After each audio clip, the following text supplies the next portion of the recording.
What's up, peeps? How's it going? I'm gonna check in with you guys. It's been a month since I dropped the vlog. I said I was gonna do it more often. I said that we were gonna start vlogging more, but I'm here to tell you, internet sucks out here. Those of us that we talk to offline, you know, our friends and this and that, they know the challenges that we're running into. We love living out here. I mean, if I spin around this, you know, there's one of our neighbors. We live in a, somebody's going to say it's a trailer park.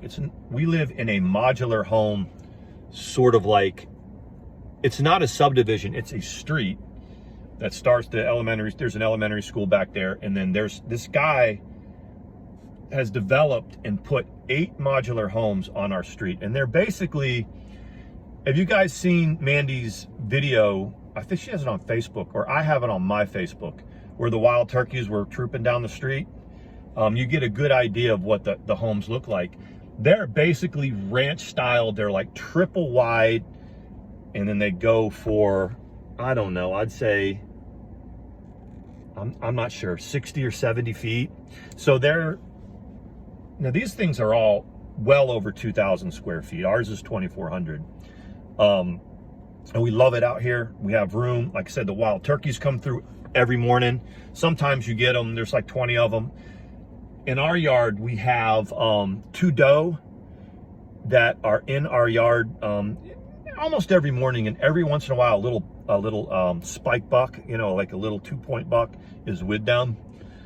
It's really cool out here. But the downside of it is we can't get a signal to save our lives, and it's you have seen the last couple vlogs we've done that we just used our data and got the southern sky. It's really spotty, and it seems to be like at certain times of the day it's almost non-existent, and other times of the day it's really good, and that's probably a reason for that. But I want to check in real quick, give you some of my little Tomahawk isms and this and that. Look, this was the plan. It's the 15th of September, and I was supposed to be in Austin with Mandy, and somewhere we were supposed to be at this point somewhere between Austin and our home with our stuff. Well, those of you that follow Mandy and that have talked to her know that about, what day was it, around the 1st or so, 1st or 2nd, she took off for Texas to visit her family.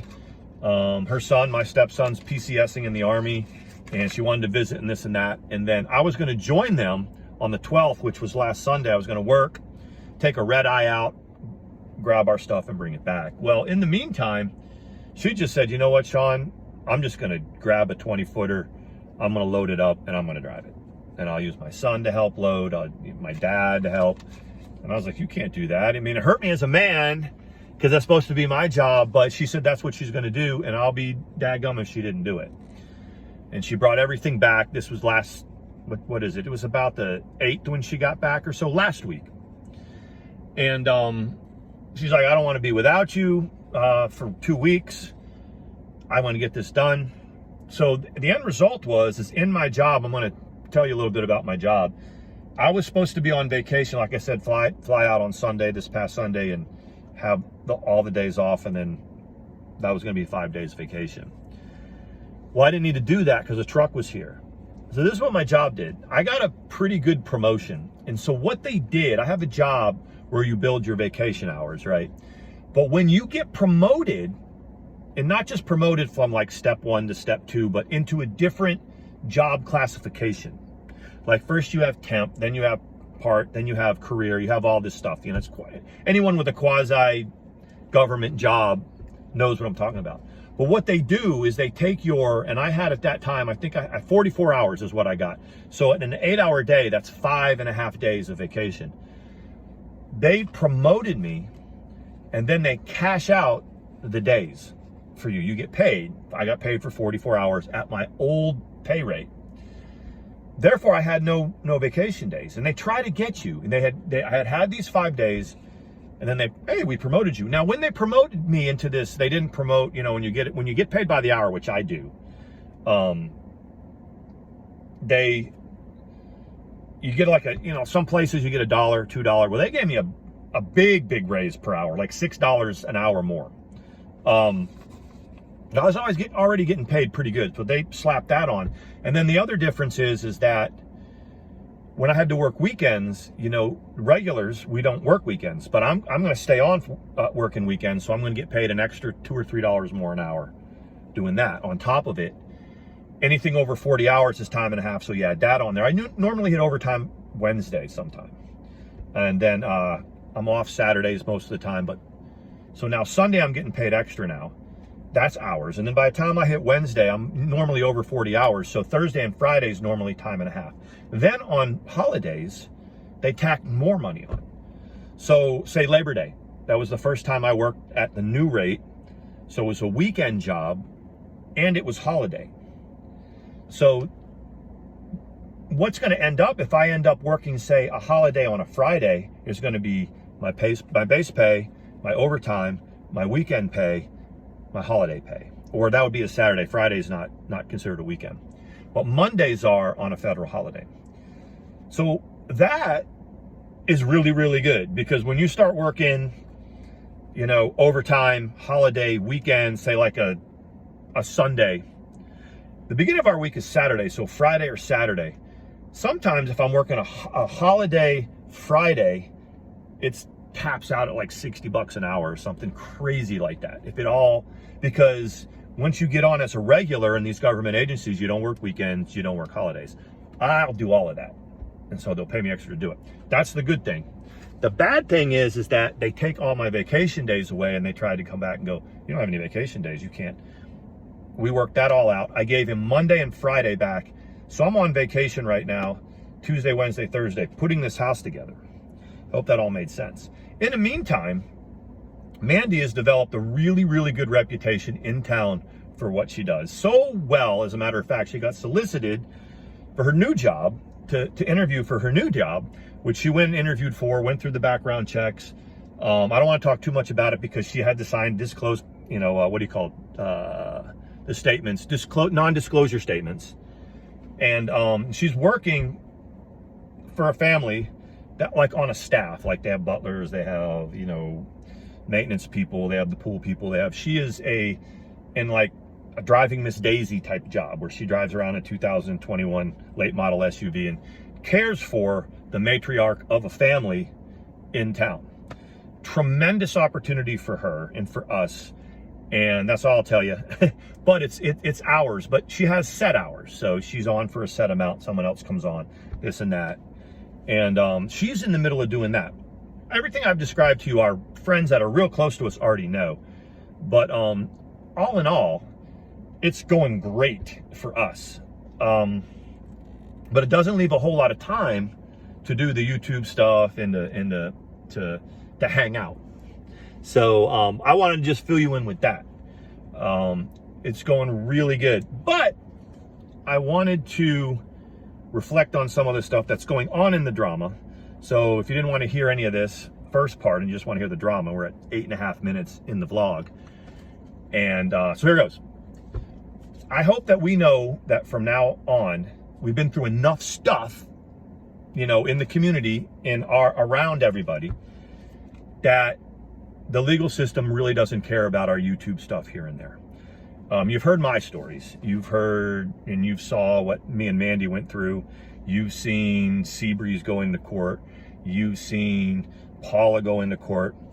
And I think they will agree when they're in court that the legal system doesn't really care about the social media-ness. Now, for a second, Seabreeze was trying to sue Step and Fetch over there for whatever. And, you know, that created a little bit of a ripple in our community, but I kind of was wondering what the heck that she was going to do. And because the bottom line is it becomes very uncomfortable when you go through it and you want to get people back. But the point is that they don't care. So then you have people that rally around her and say, well, I've got these bits of information, I've got this and I've got that. That'll be plenty of information for you to take somebody to court and do whatever. And I'm always going to be the first one to say, no, it isn't.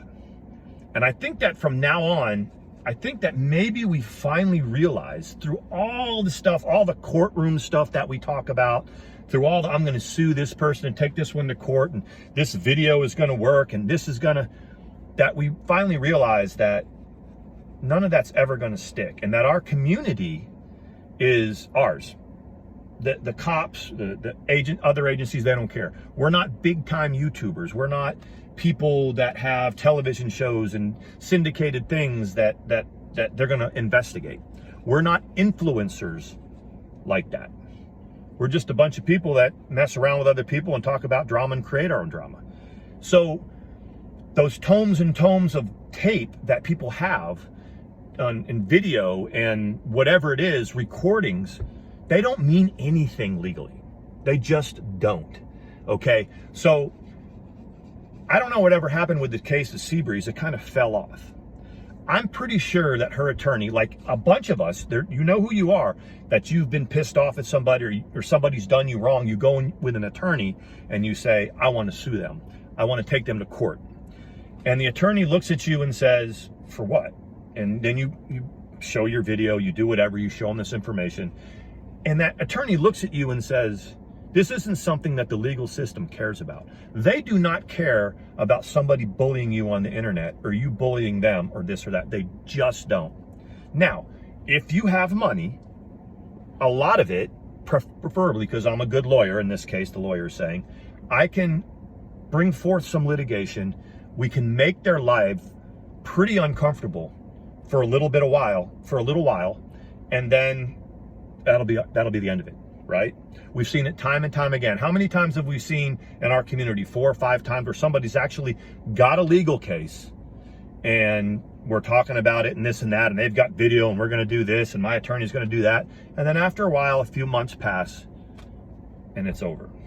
It's because you can make their life uncomfortable, but there's really nothing that you're going to make stick. There was a situation, if you remember the Arabia and the Sam thing, and Sam got a no contact order on Arabia. She had to literally say that they were in a romantic relationship to get it to even initially stick. And then once, it was found out that it wasn't true, that stuff gets dismissed. Even to the point that they don't care that somebody lied to the judge to get their initial charges pressed. That's where they are. That's how little they care about the drama. So hopefully we've learned that now. We've seen, Pirate in litigation with somebody. We've seen Seabreeze. We've seen Paula. You've seen me. You've seen my wife. You've seen a few others where they're taking people to court. And nothing really seems to stick. You hand the money to a lawyer fills out the paperwork. And even in our case, money talked. When we got served, someone paid some money, we got served, and then nothing came of it. So there's that. But I don't want to be a Debbie Downer the whole time with this. All those tomes of information are good for something. And what they are good for is keeping the drama going. Nothing better than for you to be pissed off at somebody and to somebody get with you and say, I have a video of somebody doing this. You grab that, and then you can keep the drama going. That's really what it's for. And that's why there's certain people that have value outside of friendship if they record people. They have tidbits of stuff. If they save little sayings or little streams or this or that. Nobody wants to go through hours and hours and hours and hours of live stream to get their little tidbits. But there's a bunch of us. Mandy's got quite a collection throughout the last 4 or 5 years of little things that people say. Little like maybe 2-minute clips of people losing their minds or saying things or pictures of stuff that she's acquired just because of the drama. But that's really all that's good for. And that's why when people are sitting around going, do you know anybody that records? Do you know anybody that's got this? That's where the value in the community is that you have that. So when somebody comes at you or drags you or says something or has a meltdown, and you could come back with a video clip, an audio clip, a tweet, a picture, a GIF, a meme to keep it going, That's the value in it. So I'm not saying there's no value in recording video, because there's always somebody, you remember what that bitch said last year? You remember what that bitch said 2 years ago? Does anybody have that? Somebody's gonna have it. But you have to be very, very careful when people say, I'm gonna take this person to court and I need any tidbits that you have. And then someone comes forward and says, I have all this and this is legally against the law. That, hopefully we've learned now that none of that matters.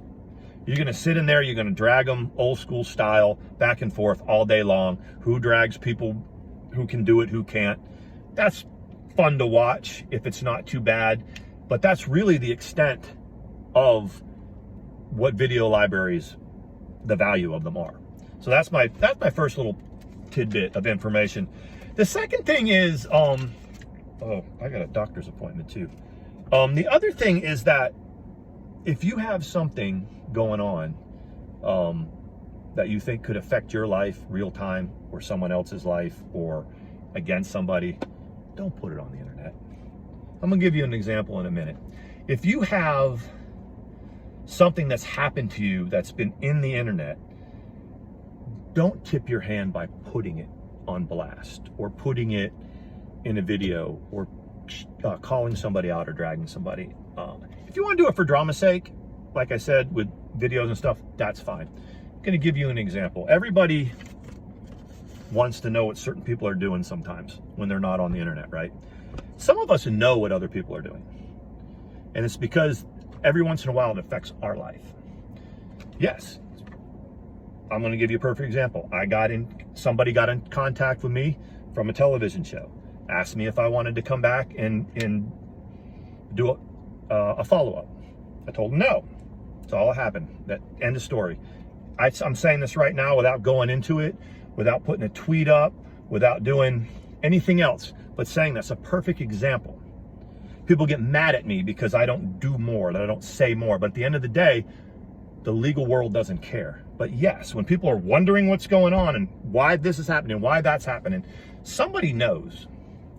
And in this case, out of the blue, and our friends know, we've shared it with our friends, get a Facebook friend request from somebody affiliated with something else. Hey, how's it going? I'm good. How are you doing? I'm doing really good. Are you interested in this, contributing to this, or coming and doing this? No, I'm not. And that was the end of that. So that type of stuff happens. A lot of people feel like inclined, for drama's sake, to go ahead and put that on blast, or to make a video. Well, I got this, or I got that. I'm saying hold close. Maybe share it with your friends, but hold close, because that's power. That's power as far as, the drama is concerned. If you spill the beans of every little thing that you know about everybody here and there, it can start affecting your life, causing you anxiety and this and that. You got to hold it close. And I wanted to give that little example because there's a whole world out there that thinks that, they're investigating this, they're trying to find this out, or this or that. And that's fine.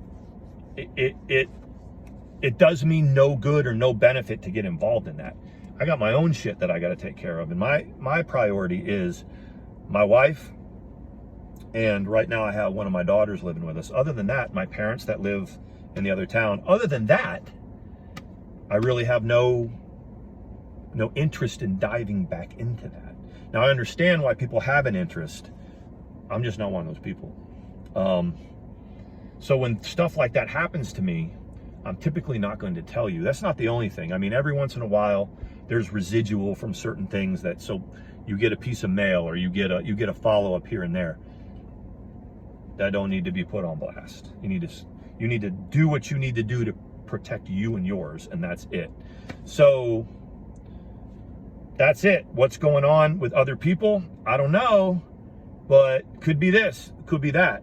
All I know is how it affects me. All I can do is control what's in my lane and protect my wife, protect my family. That's it. It's Tomahawk Sean. Peace.